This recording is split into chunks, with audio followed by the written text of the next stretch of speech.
Hi everyone. So let's start the last session for the DPDP class. Am my is my screen visible to all of you?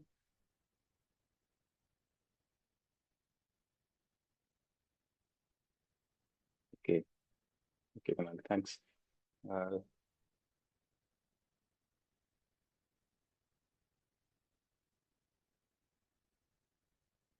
yeah, in the last session we learned about all the things of DPDP rules and how they shall be implemented. All those practical things, all those. Okay, just give me 2 minutes. Somebody at my door.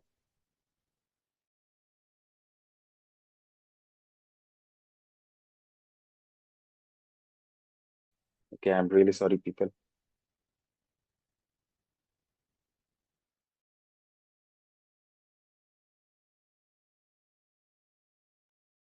Okay, sorry, people. So I live at my hostel and people were knocking at my door. Okay, so let's not waste our time and let's again start with the last session. So today we'll learn about consent lifecycle management. Okay, so today's particular session will help you in understanding what a consent management platform is.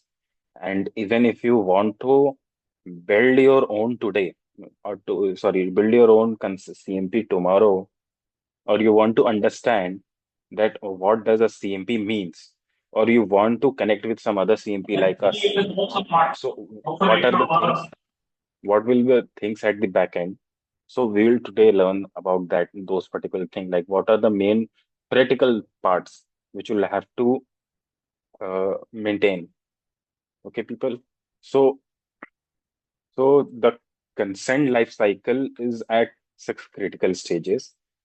First is the data collection stage.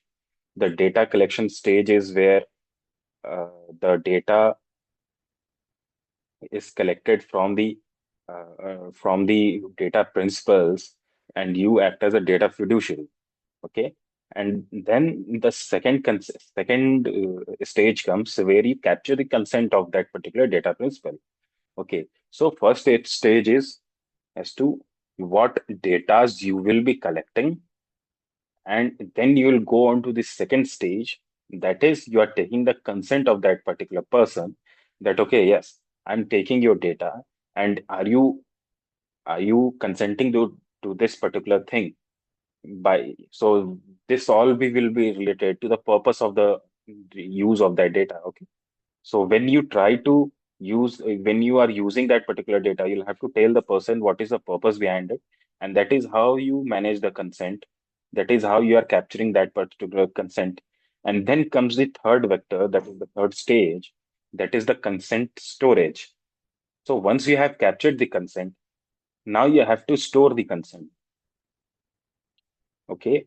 And once it is stored, it has a lifetime of 3 years or 5 years. Sorry, 3 years. And within that particular timeline, the data principal can withdraw that particular consent as well. That is the fourth stage. And when it withdraws that particular consent, you'll have to delete that particular data, or you'll have to give that particular data back to him, to the data principal. Or he can also ask for an eraser of that particular data. That is the fifth stage. So even if he doesn't ask for eraser, the withdrawal will come to the eraser, or he can ask for eraser in the at the fourth stage as well. So fourth and fifth stages are what I can say are go will go parallel in hand, either this or that. And the last stage is the audit trail, which means that when the consent has been withdrawn and the data has been erased, we'll have to maintain a evidentiary thing for at least a year, so that once if there are an investigation of per se or so of that particular data principal, we'll have to maintain an audit trail. Okay, that see you, or for compliance purposes as well, that see the data of that particular person has been deleted already. So in this particular six stages, the consent life cycle works. Okay. And now we'll try to go in detail as to what particular things you'll have to make sure of while managing these particular 6 stages. And this is how any consent management platform or any consent management system will be built. All consent managers in in the market will be built on this particular 6 stages only. Okay. So it is a linear life cycle, and it doesn't go. It is not a circular thing. And when the data principal withdraws the consent, the cycle will automatically create a trigger a eraser, and which triggers an audit. So this is how the whole life cycle will be documented. Okay. It is upon you as to what attack vectors you want to use at the back end. But from the front end, this is how it in the theory it will look like. Am I making sense, people? Okay. If there is any question, you can stop me and ask. Okay. Yeah. So let's go on to the first stage. So first stage is the data collection stage. So as a consent manager or as a data fiduciary, we'll have to tell the data principal what is the purpose of the data collection. Like you have to collect only what is necessary and for the specified person only. You can't collect anything more than that. You'll have to stick to the purpose of your product. You'll have to stick to the purpose of your platform, and you'll have to collect only that particular things. Like when you are ordering when you're ordering some product from the Flipkart, you don't have to tell them your marital status, right? Or your job status. So these are false data, or these are fraudulent data that you will be collecting, and you are be uncompliant with the DPDP. Okay, so these are some of the. So first of all, you'll have to tell the purpose, like what is the limitation. Then you'll have to notify the purpose explicitly, not with the terms and condition that we also discussed in the last session as well, that you have to must be that it has to be stated explicitly in the notice before the collection begins. And only and after that you'll have to tell the scope of that data as well, like the data principal that the data will be only collected or the consented from the user account only and not with any other account. Okay. And then you'll have to tell the state of the processing, like how you'll be processing the particular data, like it is lawful, it is necessary, or you will retain that particular data or not, or how much time you'll retain it for, what will be the life cycle of that particular data. So these are all things which you'll have to state in the notice as well. Okay. And then you'll have to go to the second stage, that is the consent capture. So first of all, you give them a notice, okay, that for what particular things this data has to be seen, this data has to be looked upon, why we are collecting this data. You'll have to state everything to them, and then you'll move on to the notice, to the capturing of the consent. Like, are you consenting uh, to this particular platform by that we are using your data? Okay, so this is the second stage. So rule 3 requires that you give a valid notice of consent before taking that consent. So in what stages you can do that? So first of all, you'll have to serve a notice that shall be independent, clear, and plain in language. Okay, you can itemize everything, like what are the things that you are collecting. You can tell them the specific purpose in that notice, and you can give them a withdrawal links or eraser links for your data. Okay. Then you obtain a affirmative consent. Sorry, you obtain a affirmative consent. Affirmative consent means yes or no kind of thing, not ambiguous things. So it has to be maintained explicitly. It has to be yes in nature, not like okay, we'll think or anything as such. It can't be unambiguous. In the last session, I also told you law is as clear as it is defined. So if it is unambiguous, it will hamper you, or your particular platform in future. Then there are special cases of children and persons with disability. So for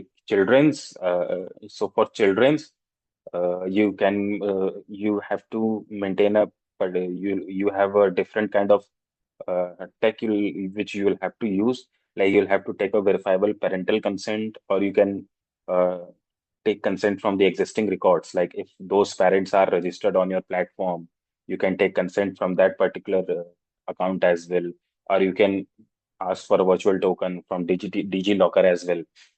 Okay, so these are some things that you can use for person with disability as well, because person with disability are also given right to nominate any other person for as a consent manager.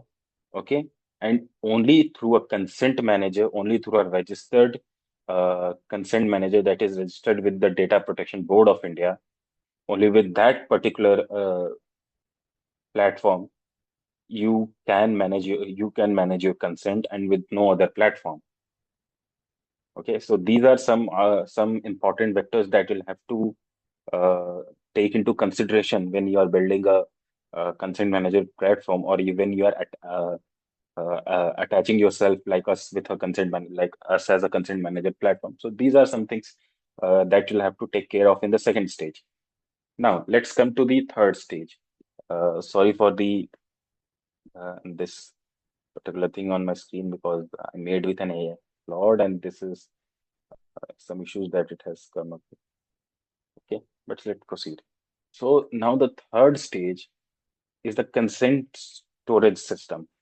Like what are the record keeping requirements? Okay, so uh, when you have taken the data, when you have taken the consent, now storage of that consent as well is a very, very, very important thing. Okay, because consent managers have to maintain records under the first schedule part B, and it can be given, it can be denied, it can be withdrawn, it can be taken back, it can be raised at any particular moment uh, if the data principal requires so. And you have to go back to your storage system. You'll have to take that consent back, and you'll have to raise the data as well. So these are something that happen in the back end, or these particular things can showcase in the contract as well. Like if you are a platform and there is some other person that like you are using cloud storage, or you are associated with Microsoft Azure, Google Cloud, or Amazon. So these are some of the big cloud storage system in the market, and if you are using them, so it has to be mentioned in your contract that how you will be record keeping you will be processing the data, how you are storing the consent, and how you will be going to and fro with the particular consent thing with your consent managers, and how you will tell all these particular things in your notice as well. So this has to be maintained in a particular separate contract with your data storage, data processing or data storage company. Okay. And these are some things that you'll have to think of. First of all, that is the record has to be maintained for at least 7 years. And when I talk about records, I talk about the audit trail. Okay. Not like if it is if it is deleted, it has to be the maximum you can take that consent is for 3 years, 5 years, or 7 years in different uh, for different particular data, like if you're a significant data fiduciary, or if you're in health management, or if you're in fintech. So every market has a different timeline. Okay. Then that particular record has to be machine readable. Okay. That again depends on how your consent management platform acts upon. Okay. We do all these particular things, like SecureCMS do all these things. Then the data principal, how the data principal can access their own consent records, right? Like uh, it has to be something kind of platform thing, like where data principal can go and check, okay, I have shared this particular data, and I have consented for this particular kind of things, and for which I can take back my consent, or which I can prolong as well. So this has to be maintained in a separate dashboard, and that dashboard has to be accessible to the data principal or whom the data belongs to. And fourth, and the most important thing is that the consent manager cannot read the personal data of the principals. Okay, I'll again repeat that consent manager, like we as a consent manager under DPDP rules, under DPDP Act, cannot read the data that is being processed. If you are doing so, we are violating the, or you as well, if you are building a consent management platform, if and you are trying to uh, like read the data of the data principal, that can lead you to violation of the DPDP and leave you to huge fines. Okay, first of all, and the second is that data processing and consent processing, or the data storage, or the consent storage, are two different things that you have to keep in mind. Consent managers do not process the data. Consent managers are different from data processors. So if you are building your own consent manager platform, this has to be keep in mind that data processing can be done by any of the cloud storage services, or you can build your own data center, or you can manage that in those data there also. But consent management and data processing are two different things and cannot be mixed with each other. Okay. And then the last important thing is that after deletion or withdrawal of the consent, you have to maintain that audit log for 1 year, so that when there is any investigation or so, you can show to the government, let's see, we are compliant with the DPDP, or we see we are doing everything right. We have to maintain the audit log. Like after the deletion of that particular thing, audit log has to be maintained for at least 1 year. So this is the third stage for any consent management platform, or your consent lifecycle management. Now, the fourth and the most important stage is the consent withdrawal. Okay, so sorry, I forgot to ask. Am I making sense now? People are understanding whatever I'm speaking, right?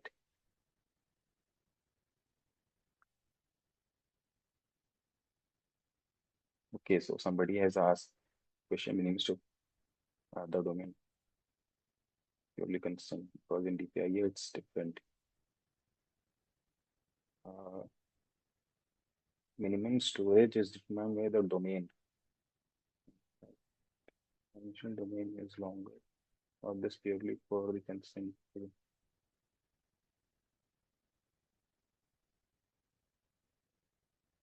Michael, I think minimum storage system is uh, yeah, determined by the domain. So if you are in significant data as a significant data fiduciary, you might have to maintain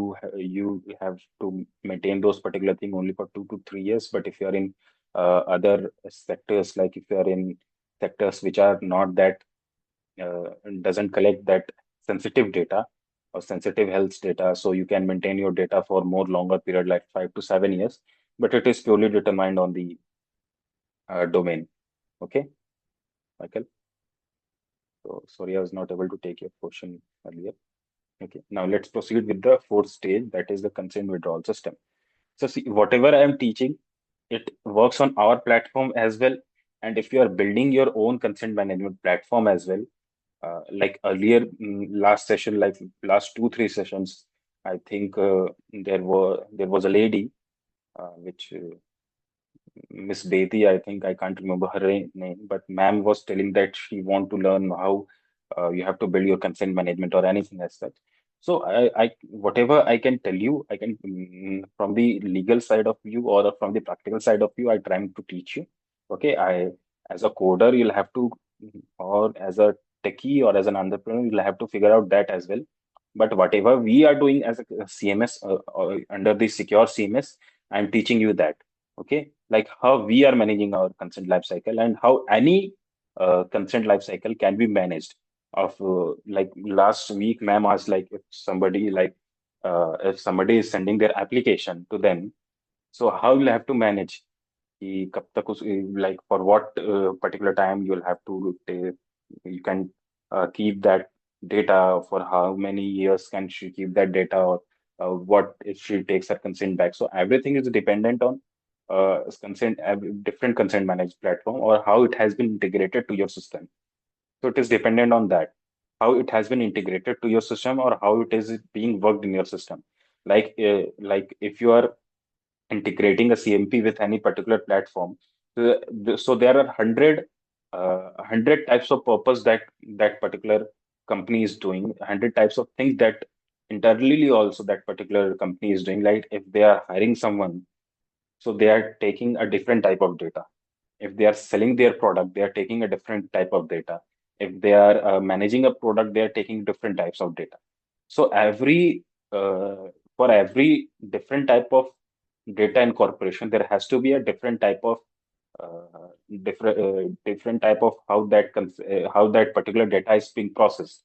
Okay, data processor work differently, but that particular consent management thing works similar for for everyone. Okay, that life cycle will work similar for everything. Even if you are taking applications as well, even you are s- sorry, I think I was logged out from my own particular system. Okay, let me just pin me again. I don't know what happened. Okay, it might be that there was a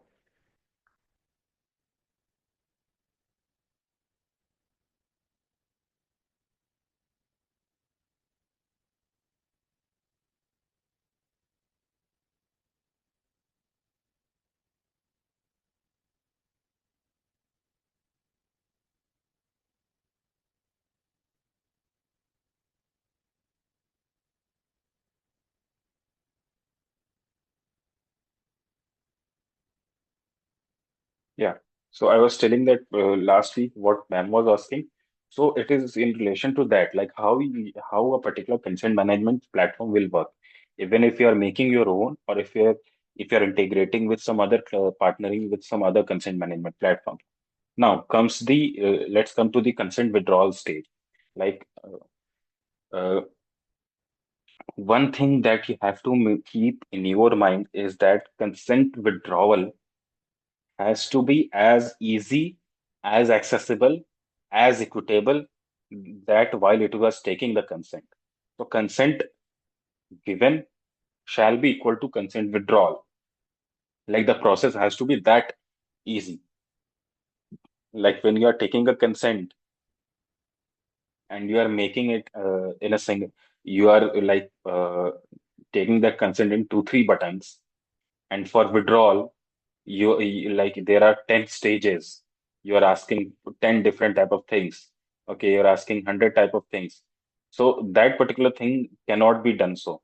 Okay, like right now in different platforms, you will be seeing that when you want to delete, when you want to take your consent back for something, they'll ask you 100 types of things. Like when you want to delete your Facebook account, they'll ask you why you want to delete it. Is there any reason? Is there any duplicate account? Like there are 10 types of things, tons of data, tons of questions that they will ask. That cannot be done so. Okay, so ease of withdrawing consent shall be comparable to the ease with which with the consent was given. So how you have to do that? You can like provide that withdrawal mechanism on on the initial stage as well. Like here is the uh, withdrawal link. You can withdraw your consent on this particular link. You can use that. Second, there shall be no barrier. Okay, there cannot be fees. There cannot be excessive steps or justifications when you are taking the consent back. The process has to be done without delay. It cannot take like a month. You cannot say, okay, so it will take a month to delete your account or so, because in Instagram or Facebook, they will particularly say that, okay, it will take 2 weeks or 4 weeks to delete your data or those particular things. Okay, so right now, so after this, these particular things cannot be do. This particular things cannot be done.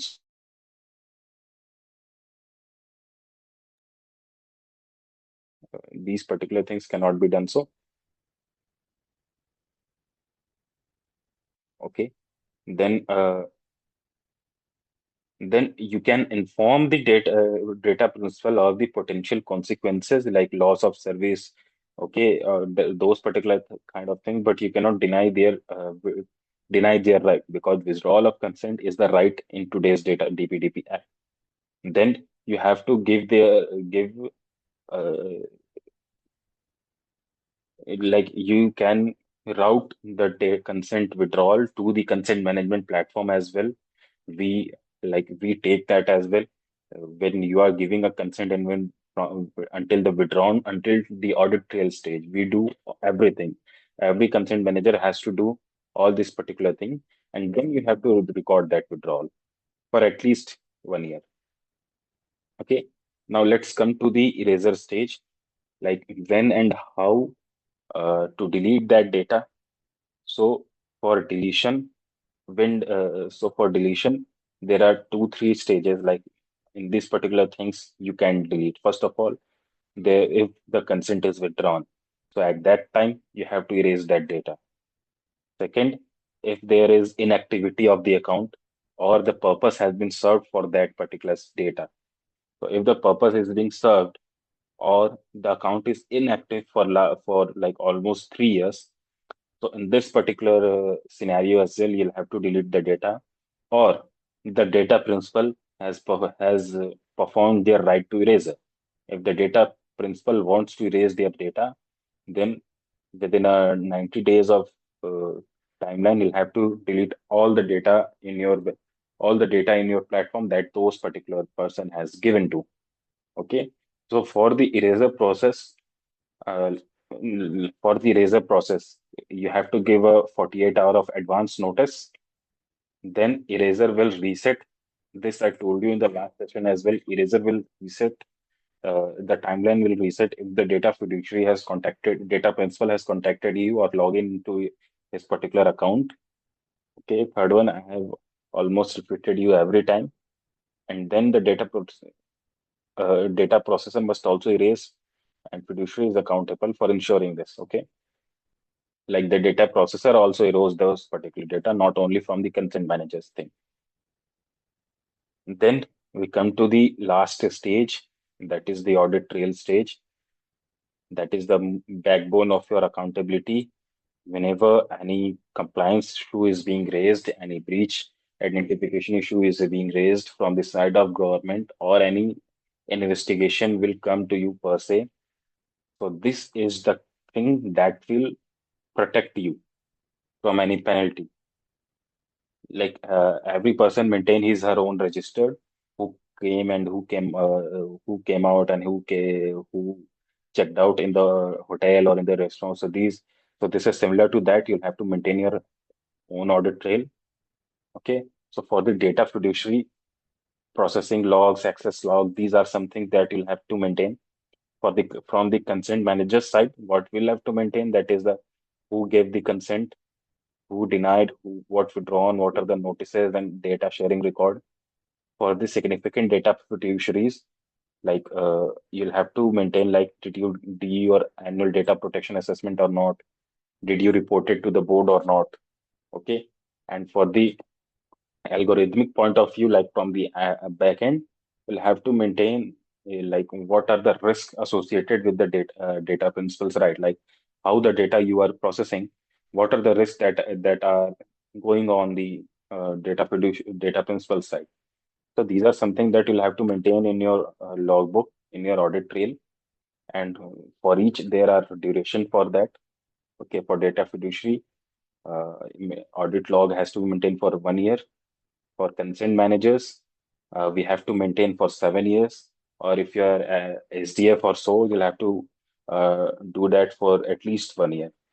Because since the data SDFs are operating in significant like sensitive data handling or in the voluminous data. So they have been given only 1 year of maintenance, so that it is because they are more prone to attacks and more prone to breaches also. So that is why their duration is only for 1 year.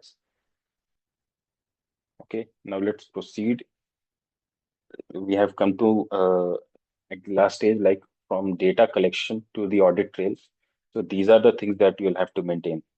Okay, some things that you'll have to uh, these are some things that are very, very important. First of all, that is notice has to be different from terms and conditions or the privacy policy that cannot be buried in the TNC only. Okay, then there cannot be pre-tick consent boxes. Okay, consent has to be explicit. It can't be unambiguous. Then if there is no withdrawal mechanism, then you are violating the DPDP Act. You'll have to give a withdrawal mechanism at the first instance only, or you'll have to tell the particular person that this is how your consent withdrawal mechanism works. Then consent records has to be maintained. It cannot be lost, and that is why you need a consent management platform with coming of this act. Then the erasure has to be notified 48 hours before, and the logs after the erasure has to be maintained for at least 1 year. So these are the uh, six most important factors that you have to take in mind while you are building your own consent management platform or you are associated with anyone else. Okay.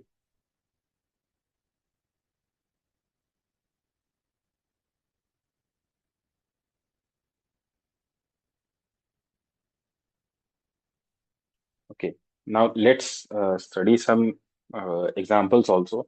So come to a like whenever you go to a e-commerce platform, tell me what how you can manage the consent there. Okay, like I'll tell you, like suppose that if it is Flipkart, which is a like a very very very big e-commerce platform in India. So suppose that it has almost 5 to 10 crores of the registered users. So there, how a consent life cycle will work. Okay, so first of all, they'll have to there will be a collection stage like like the Flipkart wants to collect their browsing history, purchase history, location, and what are the things that like from which device they have been logged into. So these are something that they will take at the collection stage. Okay. So what must the notice contain? Which data is permitted for the marketing versus order fulfillment? So you cannot take that particular data and use that data for marketing. There has to be a different consent for that particular thing. Okay. Only for order fulfillment of purposes, you can take those data, not for the marketing stages, not for the marketing purpose. So these are two different kind of consents. You cannot club them all in one. Okay. Then then, as I told you, that consent cannot be buried into TNC or terms and conditions of your policy. Okay, it has to be different. It has to be done on a different platform, or it has to be done with a different kind of notice, and it has to be valid because right now what they are doing it is not valid. They are all managing those consent in their TNC and not with different platform that they are doing right now is wrong. Then that particular storage, like the consent, are stored in the same database as the marketing data. There is no separation. Like if you give your consent for a particular thing, they'll start showcasing that particular data for marketing as well. Like you, ad will start popping up on every platform. You'll see, like if you have searched for mobile on Flipkart, then you will start getting ads on from Flipkart on Instagram as well, on Facebook as well. Okay, right now this is very wrong thing. This violates DPDP, and in future they will be compliant to this particular thing, and at last there will become eraser stage. Okay, so at least right now they state that they can maintain your data for 3 to 5 years, even after deletion, even after erasure. So this is a very what I can say uncompliant with the DPDP. So these are some things that in real life right now, Flipkart or Amazon or Shopee or these platforms are doing right now. Okay. Then what about the edtech platform? So so the education platforms are under the sensitive data place, sensitive data fiduciary, sensitive data areas because they are taking consent from children's. They are using their particular data, so that is why they are heavily compliant. They have to be heavily compliant with the DPDP also. Okay, so what are the different scenarios that can happen in this particular thing? Okay, either parents has to register, because parents are not a registered user in many of the like PW or an academy. I don't think they are taking consent from parents as well. Some platforms like YouTube Children, like the YouTube Kids, these particular platforms are doing that particular thing. Some TV, Netflix is also doing that particular thing, but I don't think edtech platforms are doing those kind of things. So these are some of the issues that are ongoing in particular edtech platform right now. That parental control is necessary in these areas. Okay, and let's proceed further. Like these are the practical exercises, but we will not be able to do so. Okay.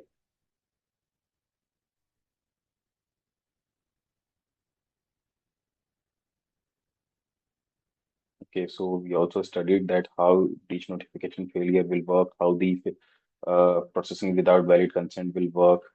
Okay, so these are some of the takeaways from this particular session. That is, life cycle, consent life cycle is not a circular thing. It goes from on 6 stages. Notice drives everything. There has to be a valid notice for each of those particular things. Storage is not optional. You'll have to store. Uh, Consent manager has to store data for at least 7 years and 1 year log data for fiduciaries. Withdrawal has to be as easy as it was taking consent. Eraser, data eraser has exceptions as well, but it is a right. It has to be exercised. It cannot be taken back. Okay, audit trail has to be maintained. And when you are taking data from children, it needs extra due diligence. Okay, so now with this, we have come to an end of our DPDP course. Okay, I'll just stop my screen share.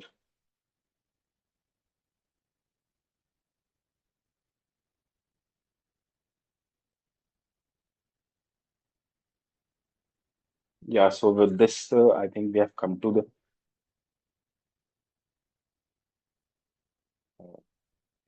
an end of our course. So are there any question that you want to ask, or uh, please go ahead.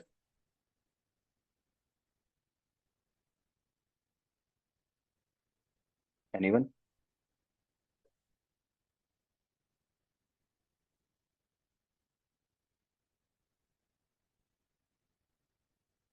Do you have documentation on your application? I couldn't understand your question. Like, can you elaborate, Michael? What type of documentation?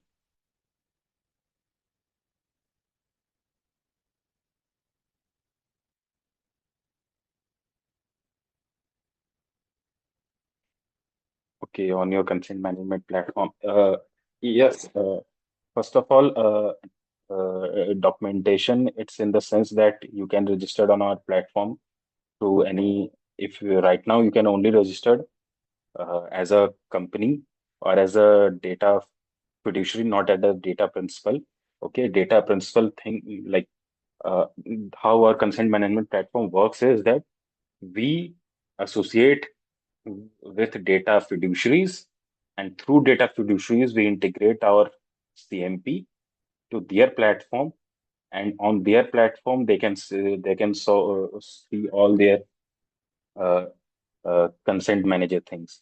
Okay, so if you are a data principal, yeah, there is internal documentation from the side of the data fiduciary. We data consent managers only manages the consent that are ongoing on the data fiduciary side, or for the data which the data managers are processing.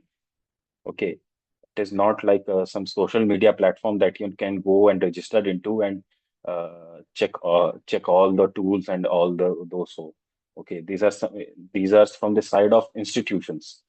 Okay, So other name of data consent managers are institutional consent managers as well in the market. Okay, and please fill your attendance in this particular form, Google form. And tomorrow, we are uh, making a web application where you can go and take a test for all the things that we have covered in this 4 Saturday sessions. So with this, you can, and after that, I've taken whoever has uh, marked their attendance. I'll within a week we'll try to give you a ZKB verified certificate for this course. And there is a very good news yesterday that came up with that we have received a government UIDAI certificate from the Aadhaar card body that is functioning in the India. We have received a particular compliance from them that our ZKP, that is our Zero Knowledge Proof platform, can be attached with any UIDAI platforms from now on. Okay, I'll just show you that.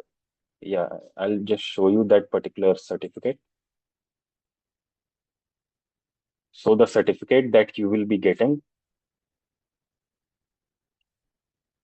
yeah, so this one is the certificate. So the certificate that you will be getting, okay, will be as equal as uh, DigiLocker. Okay, that is the simplest way I can you put it to, because we have granted a OVCA registration certificate. Now we are equal to a DigiLocker also. So with that, I'll send you an email tomorrow or day after tomorrow on how you will be getting your. Thanks, Subhanshu. Thanks, Michael. So did you like the class? Did you like the class, people, or can you share me some feedback like how it was, what I can improve it for the next session as well? Like I know that there were less practical sessions or zero to no practical session, but whatever I could do, I could uh, taught you people. So that was the most I could do. If there is a next session as well, I'll try to definitely improve those particular gaps. So if there are gaps, if there are any feedbacks that you want to give, you can drop it in the group as well. And please, first of all, give your attendance in the Google form that I have put in the chat box. And with that, we can stop the recording.